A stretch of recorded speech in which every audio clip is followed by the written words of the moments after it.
السلام عليكم ورحمة الله وبركاته. السلام عليكم ورحمة الله وبركاته.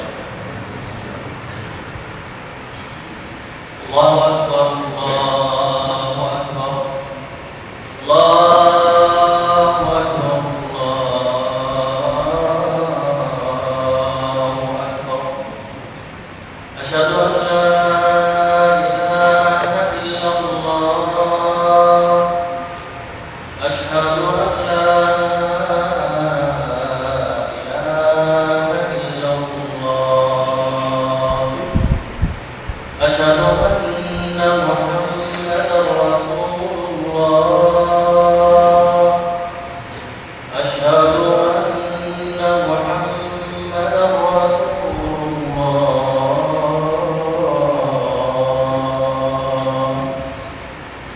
حي على الصلاة. حي على الصلاة. حي على الفلاح. حي على الفلاح.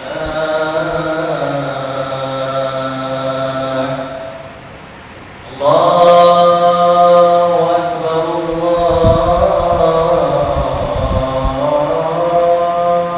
أكبر. لا إله إلا الله.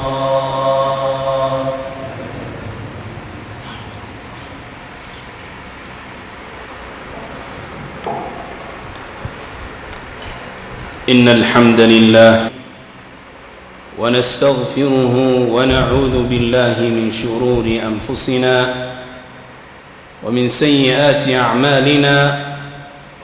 من يهده الله فهو المهتد ومن يضلل فلا هادي له. وأشهد أن لا إله إلا الله وأشهد أن سيدنا ونبينا محمد صلى الله عليه وسلم. فإن أصدق الحديث كتاب الله وخير الهدي هدي محمد صلى الله عليه وسلم. وشر الأمور محدثاتها وكل محدثة بدعة وكل بدعة ضلالة وكل ضلالة في النار وأعاذنا الله منها. يا أيها الناس اتقوا ربكم الذي خلقكم من نفس واحدة وخلق منها زوجها وبث منهما رجالا كثيرا ونساء. واتقوا الله الذي تساءلون به والأرحام إن الله كان عليكم رقيبا. يا أيها الذين آمنوا اتقوا الله وقولوا قولا سديدا يصلح لكم أعمالكم ويغفر لكم ذنوبكم ومن يطع الله ورسوله فقد فاز فوزا عظيما. يا أيها الذين آمنوا اتقوا الله حق تقاته ولا تموتن إلا وأنتم مسلمون. يا أيها الذين آمنوا اتقوا الله ولتنظر نفس ما قدمت لغد واتقوا الله إن الله خبير بما تعملون. يا أيها الذين آمنوا اتقوا الله وكونوا مع الصادقين. أيها الإخوة والأخوات، اليوم أريد أن أذكركم عن الأمانة.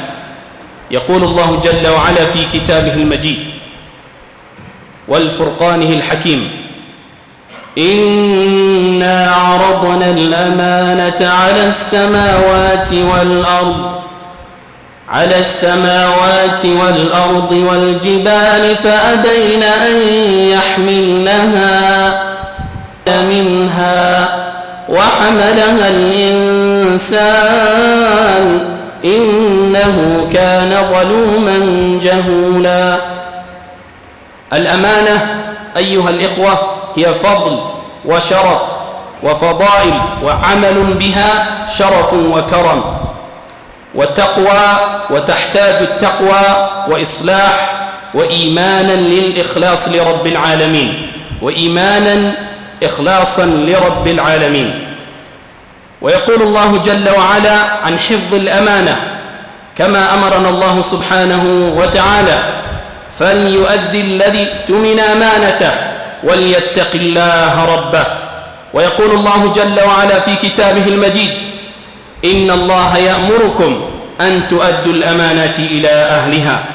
وقال النبي صلى الله عليه وسلم: من أخذ أموال الناس يريد أداءها أدى الله عنه، ومن أخذ يريد إتلافها أتلفه الله. رواه البخاري.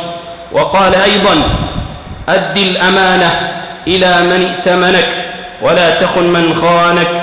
صحيح، رواه أبو داود والترمذي. أيها الإخوة، الأمانة تحتاج إلى إيمان. إذا إيمانك ضعيف لا تأخذ الأمانة، وهي أمانة علامة على ضعف الإيمان. إذا أخذت أمانة ولا تستطيع أن تحملها فلا تأخذها، فيكون إيمانك هناك لابد أن يكون إيمانك كاملا، كما يقول النبي صلى الله عليه وسلم: لا إيمان لمن لا أمانة له، ولا دين لمن لا عهد له. صحيح، رواه أحمد. أيها الإخوة، وهي علامة كذلك أن نعرف أن المنافق لا يستطيع أن يحمل ذلك، وهي آية من آيات المنافق. يقول النبي صلى الله عليه وسلم: آية المنافق ثلاث: إذا حدث كذب، وإذا وعد أخلف، وإذا اؤتمن خان. رواه البخاري ومسلم. أيها الإخوة، إذا لا نستطيع أن نحمل الأمانة فقد خان. حسن، رواه أبو داود. أيها الإخوة، كذلك الوالد هي أمانة، أن نحفظ هذه الأمانة. ويقول الله جل وعلا: وقضى ربك ألا تعبدوا إلا إياه وبالوالدين إحسانا إما يبلغن عندك الكبر أحدهما فلا تقل لهما أف ولا تنهرهما وقل لهما قولا كريما. وكذلك أيضا أيها الإخوة، الأولاد هي أمانة يحتاج التربية هؤلاء الأولاد الذي أعطاك الله سبحانه وتعالى، وأن يحفظ المسلم إيمانهم ويحفظ أخلاقهم، كما يقول الله سبحانه وتعالى: يا أيها الذين آمنوا قوا أنفسكم وأهليكم نارا وقودها الناس والحجارة عليها ملائكة غلاظ شداد لا يعصون الله ما أمرهم ويفعلون ما يؤمرون. بارك الله لنا ولكم في القرآن العظيم، ونفعنا وإياكم بالآيات والذكر الحكيم، إنه سميع قريب مجيب الدعوات، فاستغفروه إنه هو الغفور الرحيم.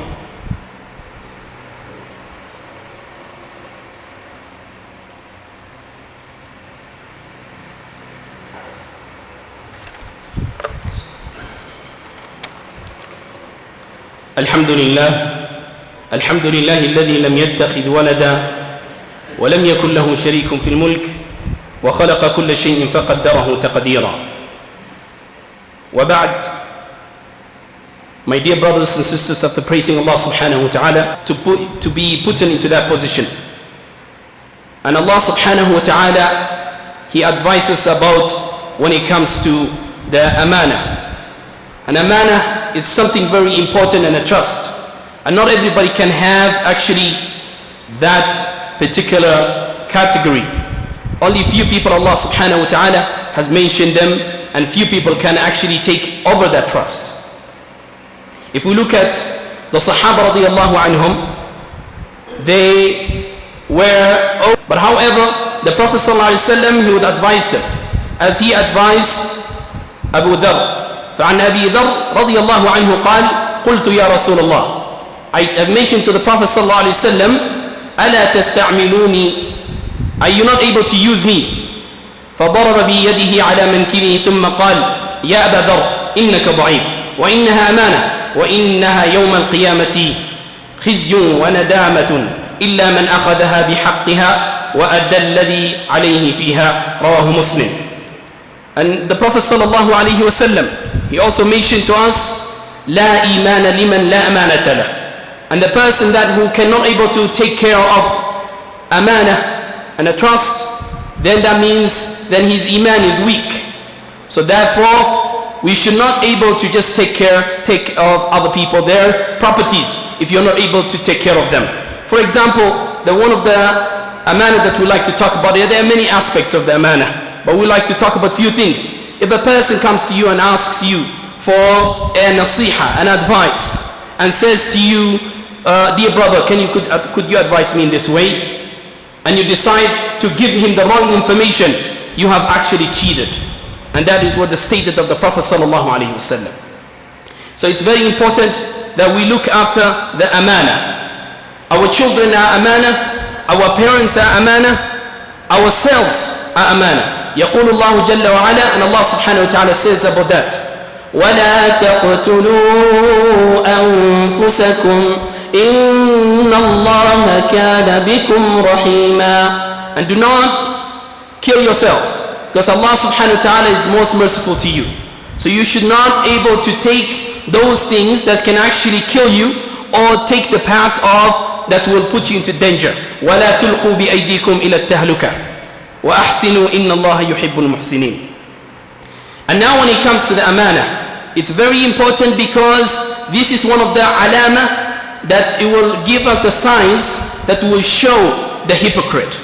When a person is not able to take care of those three things, then that means he's not able to be trusted with. As the Prophet sallallahu alaihi wasallam mentioned, ayatul munafiqi thalath, the signs of a hypocrite are three. إِذَا حَدَّثَ كَذَبَ, and whenever he speaks, he will speak. Whenever he tells you a promise, he breaks his promise. وَإِذَا تُمِنَ خَانَ, and when you trust him with something, he breaks it or he does not take care of it. And that is something which is dangerous, that we should look up into it and be afraid to fall into that category. My dear brothers, as the khutbah, it's always a reminder.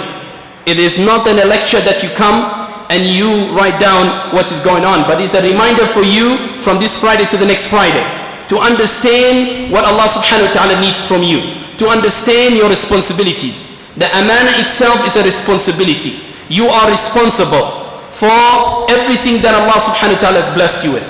You are responsible for the wealth of everything that Allah subhanahu wa ta'ala has given you. You're the responsible of whatever Allah subhanahu wa ta'ala trusted you with.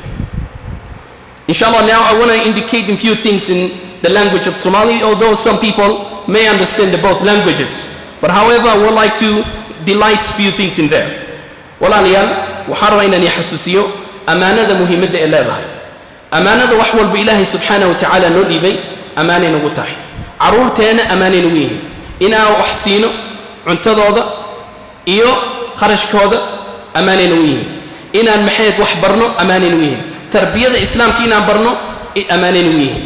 Inaan barno caqiidada saxda ah amaano waa. Haddii amaanadaas aad dayacdid, khaasatan ragga Soomaaliyeed oo inta badan oo ka tago maxayd caruurtooda meel aanan aqoon, caruurtooda wacin, la hadlin, waxna ku darsanin, taat waxa waa amaanadii dayacay. Caruurtaas inta adiga awoodid wax u qaba karti u qabo, Ilaahay subhanahu wa ta'ala wuu ku weydiinaya. Caruurtan adiga aad dhashay, Ilaahay subhanahu wa ta'ala wuu ku weydiinaya. Xoolahan lagu dhiibtay amaanada ee lagu dhahay ihay aad lumisay waa lagu weydiinaya maalinta qiyaamo. wax walba waa la isweydiinaya. Ilaahay subhanahu wa ta'ala wuxuu dhahay waqifuhum innahum mas'uulun, istaajiya dadkan waxa way mas'uuliyad bay qaadeen. Mas'uuliyaddan qaadnay waa wax walba maanta haysatid waa mas'uuliyad adiga qaadid. Ilaahay subhanahu wa ta'ala wuu ku weydiinaya. But miyaad diyaar miyaa u tahay inaad ka jawaabtid su'aalahaas Ilaahay subhanahu wa ta'ala wuu ku weydiinaya. lacagta lagu dhiibtay waa amaano weyn. haddii lagu dhiibay meel amaanay kugu tahay, haddii laga dhigay meel mas'uul amaanay kugu tahay, haddii aad lagu dhiibay wadan amaan walbo aan heesano waa amaano Ilaahay subhanahu wa ta'ala noo dhiibtay. amaanadaasna waa fadl weyn iyo sharaf iyo karaamo weyn. Ilaahay subhanahu wa ta'ala waxa soo dhan waa amaano iyo sharaf.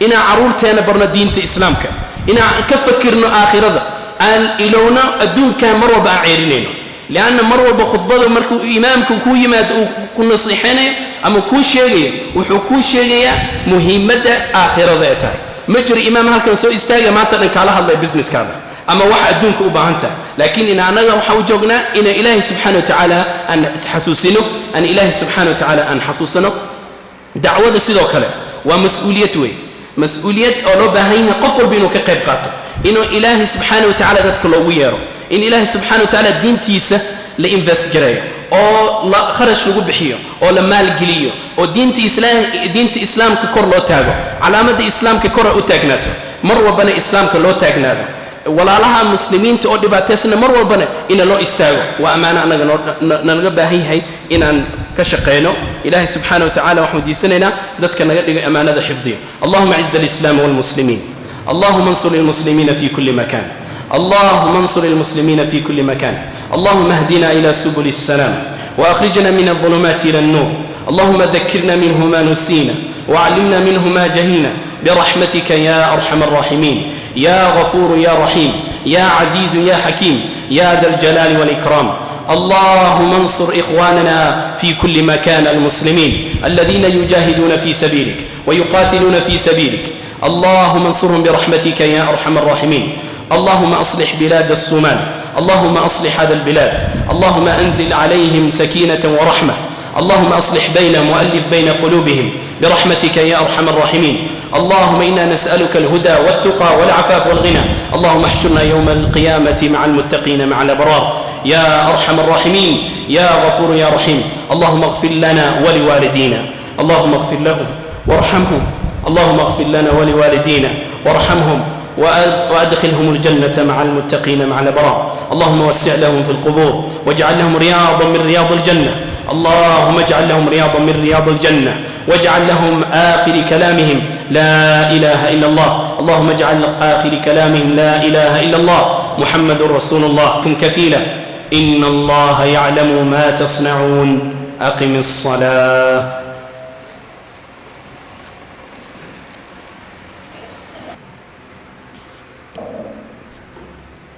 استووا واعتدلوا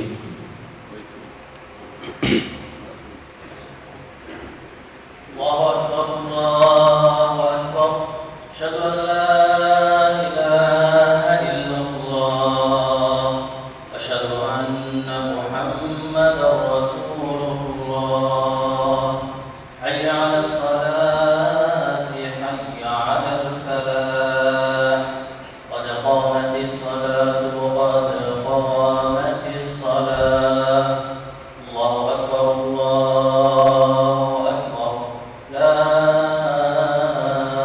إله إلا الله لا إله إلا الله استووا واعتدلوا الله أكبر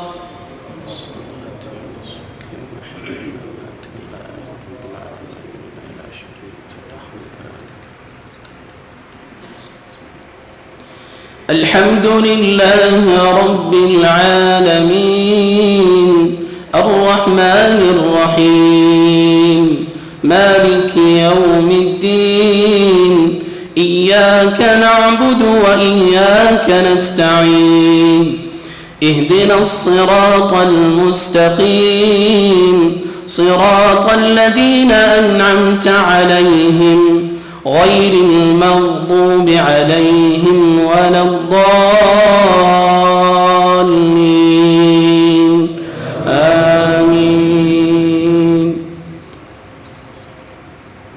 سبح اسم ربك الأعلى الذي خلق فسوى والذي قدر فهدى والذي أخرج المرعى فجعله غثاء أحوى سنقرئك فلا تنسى إلا ما شاء الله إنه يعلم الجهر وما يخفى ونيسرك لليسرى فذكر إن نفعت الذكرى سيذكر من يخشى ويتجنبها الأشقى الذي يصلى النار الكبرى ثم لا يموت فيها ولا يحيا قد أفلح من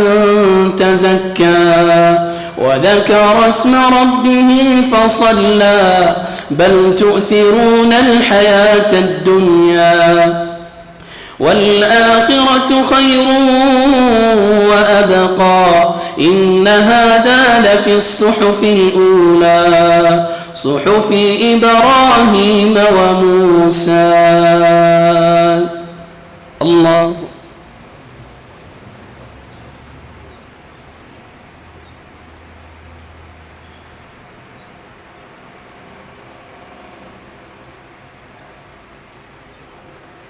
سمع الله لمن حمده.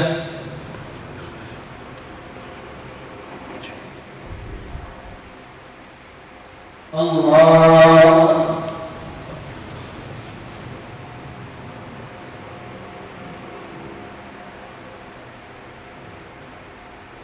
الله أكبر.